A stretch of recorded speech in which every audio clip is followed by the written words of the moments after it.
Yes, people, it's your boy Sanchez Payne. What's going on? You are joined here with another episode of The Scene.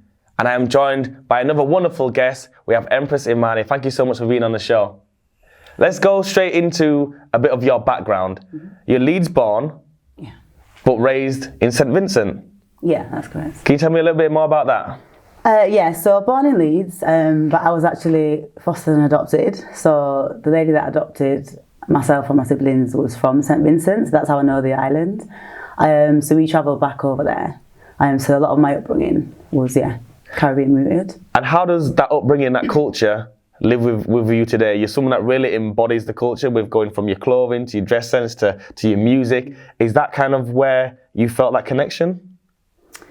Yeah, I definitely say my finding the foundation for my artistry was a lot to do with the Caribbean. So that whole rootical vibration. Obviously reggae and country music is big over there anyway.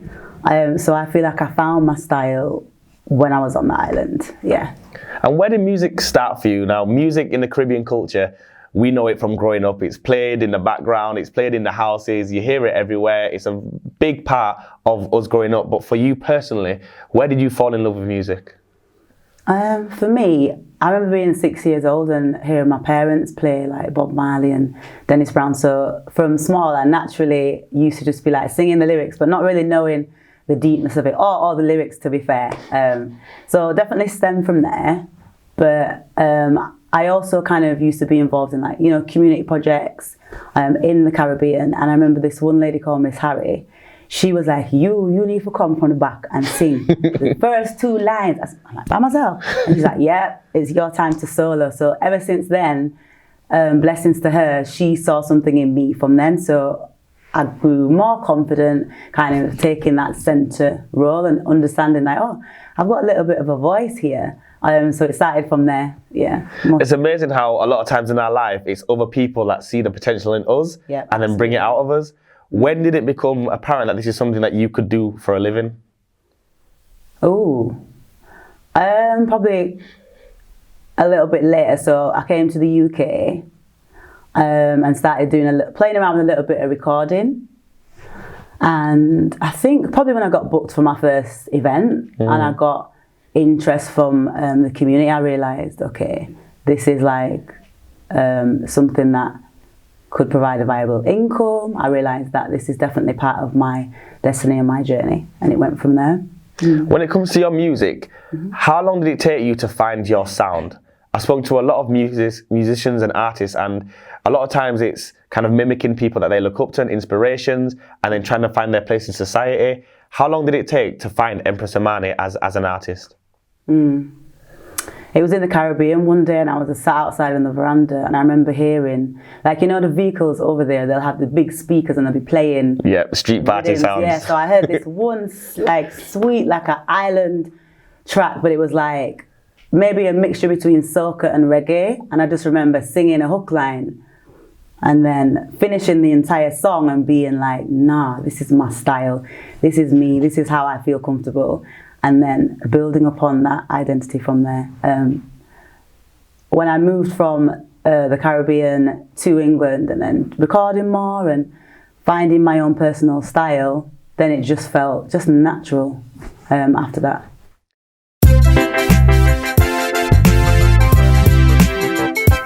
One more time, one more time, one more time. One more time, one more time, one more time. Pull up that reggae tune one more time. Pull it up. I said pull up that reggae tune one more time. One more time. You moving up your waistline when they dip and drop the bassline. I said pull up that reggae tune one more time. Pull it up. Some man say when the music's nice, wheel it again and pull it up twice. Only for niceness the DJ provides. Culture music brings love and life. Being not only a woman in the musical industry, but a black woman in the industry, but also a black woman who is very outspoken when it comes to representing her culture. And first of all, we have to, bring attention to this beautiful ensemble that you're wearing now. Yeah, honestly. I mean, you're someone one of the first people that I've seen be so consistently and proudly showing that you represent your culture at any instance that you can. What's that like being in the musical industry, being so, forward with that? Yeah, I mean, first and foremost, being a female in the industry is difficult in general, but obviously being a black female is difficult. So there's a lot of obstacles. There's a lot of male dominance, especially in reggae. I mean, sometimes I'll see a lineup and I'm like, where are the females? Where are the women them there? You need a balance. So I'm very outspoken about that. So it can be tricky at times. I feel like, for me, I've always been a person that's lived outside of the box. I'm non-conventional in a lot of my ways. Rebelistic as well. So I think it's important that we strive to unapologetically be who we are. When I first started wrapping my hair, and I don't have locks, by the way, because I get that question a lot, and I'm like, this what's in our culture from eons. It's not always about having locks and head wraps and all these boxes. I'm like, no, I'm not Rasta, but I wrap my hair. And this is my personal style and how I like to express who I am. But I used to get ridiculed and laughed at. Are you going to start walking barefoot now? Members of my family would say that. And now see it's a trend. And even, wearing African style of dress, and people would ask me, oh my God, pick up yourself from Ghana. Or just start speaking the language. And I'm like, I don't know the language. I'm repping the brand, but we're all one people anyway. But for me, I've always kind of walked in my truth in regards to that. Yeah. Well, there's a lot of positivity in that, but what I'm kind of looking for, has there ever been any negativity that comes with it as well? Have you ever, for example, been pigeonholed? Or have you ever been put into categories that just because of how you dress and how your approach is, that people think you can only do one style? Oh, yeah, absolutely. Rejected from potential events or maybe overlooked? Yeah, absolutely. That's definitely been a part of my journey. I think that goes without saying as well. You're always going to have obstacles. It's not going to be smooth sailing. I don't like to be pigeonholed, but I understand, like, sometimes people can fit you into a niche. I remember just speaking to a member of my team and saying, I've got a wicked dancehall track. Everyone looked at me like, have you lost your mind? Or just simple things like wanting to just switch up the style a little bit. People act like, you can't evolve. So I get that a lot. Yeah, and definitely with different styles of music and experimenting, with style, I would say that. And with that being said then, is it a big thing in your career to make sure that you're breaking the molds? Are you someone that would hear these negative opinions but then would still be strong enough to do what you'd want to do? Yeah, so I'll definitely take feedback. Obviously there's certain opinions that I would value, but ultimately I think I always would stay true to myself. I'm very spiritual. I need to always stay in tune with what works for my spirit internally. I feel as well, a lot of the time as an artist, we'll hold these ideas or these concepts and visions that we have, and then when we share them with other people, and it can create a blockage, and then whatever you're holding on to and you haven't expressed or released or allowed to manifest, sometimes I think that's your gold mine that will just literally take you to a new level and new heights. And I'm learning myself to fully move around in what that means and allow my inner vision to grow. Yeah. Now, even just hearing you speak there, very eloquent, very deep. I'd love to know, what is, to take away from music, who are you as a person? What are your beliefs? Would you say you're spiritual, universal? What's your religion? What makes Empress Imani who you are? Because every time I meet you, your energy is always amazing, always so positive, always so beautiful. What is it that outside of music that keeps that going? Where did it come from? And what is it? I've got a lyric that I use that I say, consciousness helped me find my feet. And I talk about, I'm the rose that grew from concrete.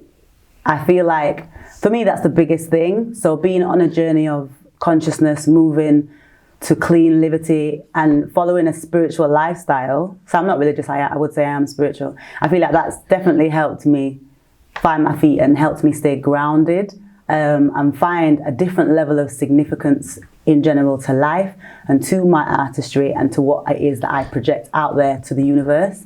So that's really important to me. As you know, I'm a mum as well. So I need to understand that whatever we do in life, we're creating a legacy. It's a stamp that you're putting out there. How do I want to be represented? When my daughter types my name in on Google, like, is she going to see something derogatory, or is she going to see something that she can potentially aspire towards? And other females as well, other young artists as well. So that's very important to me. So I don't think that it's a game. I think it's a responsibility. So it's of the utmost importance. So yeah, I'd say I'm definitely conscious, definitely spiritual. Not perfect though.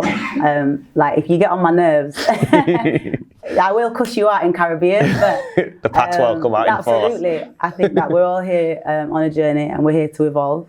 I don't believe in staying stagnant. I say that I'm very Afrocentric, very rootsy as well. Everybody who knows me knows that. So yeah.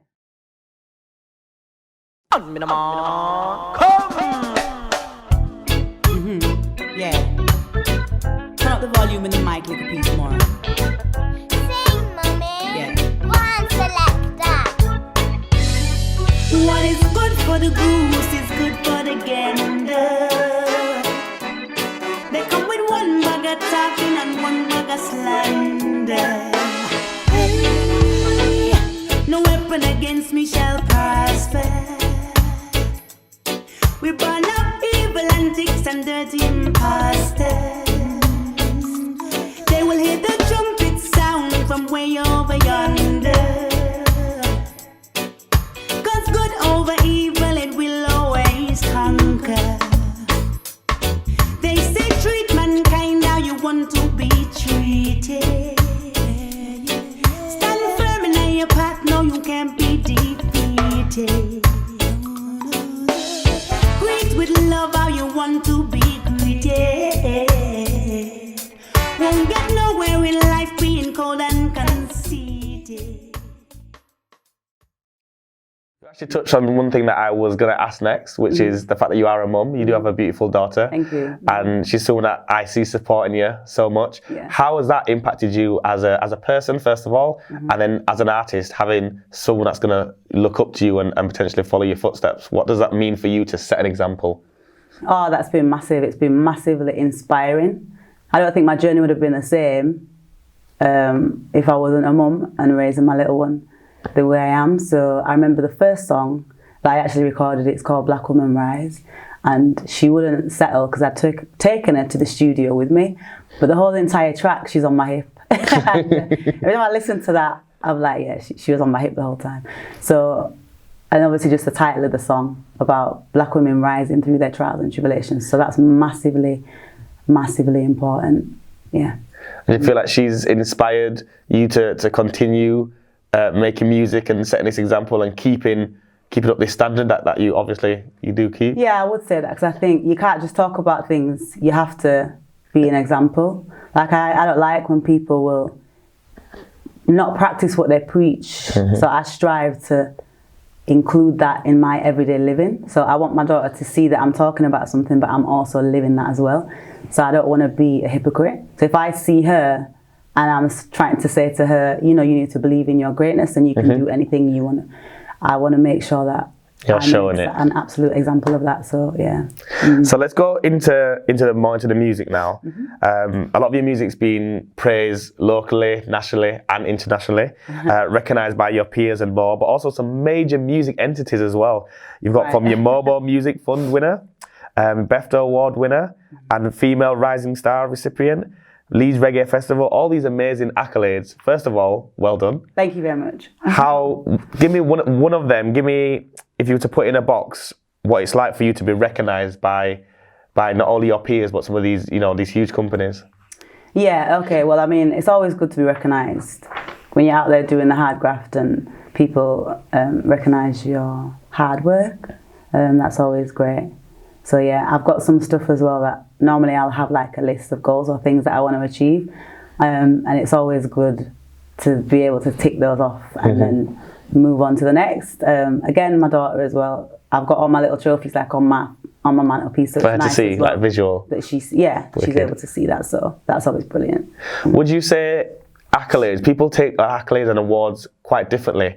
Is that your vision of success? Or would you say if you just put out music you love is success? If you make your daughter proud, it's success? Or if you get the numbers, do you look at streams of music? Do you look at views? Do you look at, what is your vision of success when it comes to music? For me, my vision of success is like me achieving my ultimate personal goals and having whatever fulfillment within myself, and obviously, inspiring my daughter as well. So for me, that equals my level of achieving. Obviously, all the other things go alongside it, and that's always good. It's like an extra bonus.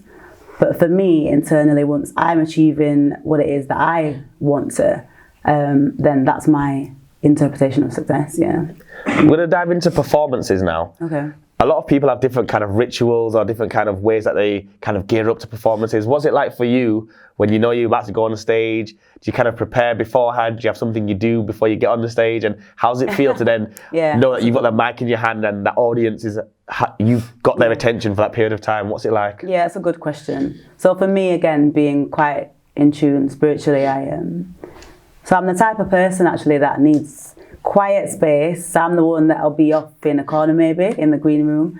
I like to light my incense. Sometimes I might bring along my rose quartz because I'm definitely a crystal girl still. And then I always call to my ancestors for strength, remind myself of who I am and why I'm on this journey. Sometimes I will like channel energy from a certain artist, like you've got your Queen Omegas or your Queen Africas, or your Capleton, and I'll channel into that energy and remember to maybe like use some of those elements on stage. And once I take the mic and I go out on the stage, I'm thinking to myself, okay, you've got a certain amount of time to make an impact. So maximize that and use it to your full potential. Because that's what I wanted to touch on, because for me, having seen your performances, I feel like I see that straight away. I feel like it's more than just you performing your songs. I feel like you always perform with purpose, and I know that might sound weird, but to see you perform, you can see yourself knowing your craft, honing in your craft, and making sure that you do leave a lasting memory on the people in front of you. How important is that to do? Yeah, I appreciate that. I think that's so important. You don't want to go away from a performance and not be remembered. So it's always important for me to leave a lasting impression. And what's next going forward? So it's 2020. Let's first of all reflect on your time in the music career up to now. Are you happy with the journey, with how it's been? Do you look back on it and, really revel in the fact of you've done some amazing things? Like I said, you've been awarded, you've been recognised, you've made some brilliant music, you've toured all over. Is that a success up to now and you're happy with how it's gone so far?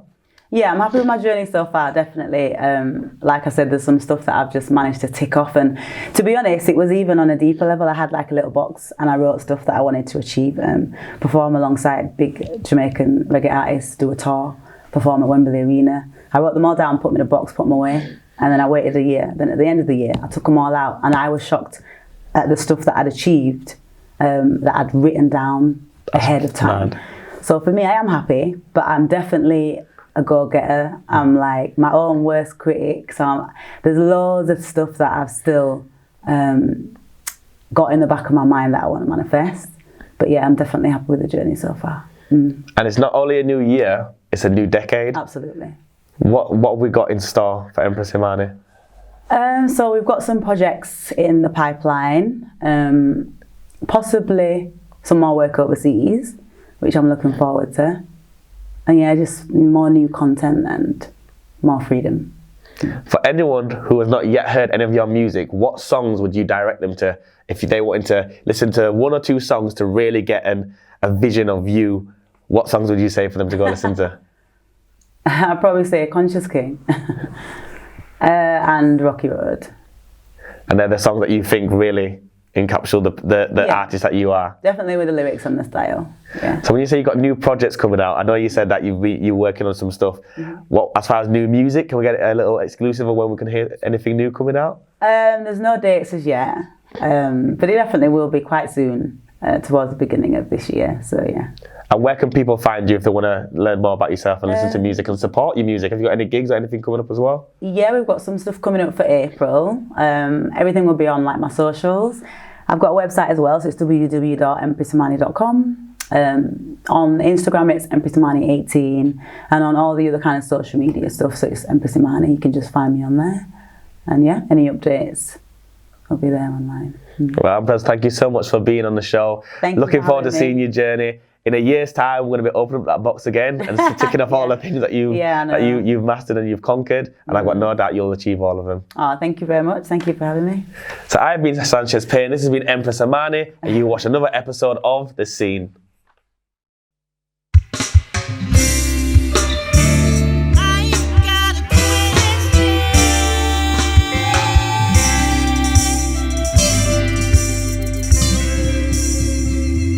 Are you coming over tonight?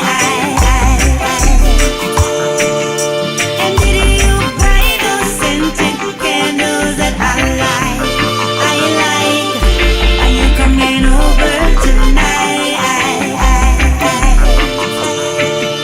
And did you buy that good price books wine that I like? These young boys, they're just causing interference. I need an older man with plenty of experience.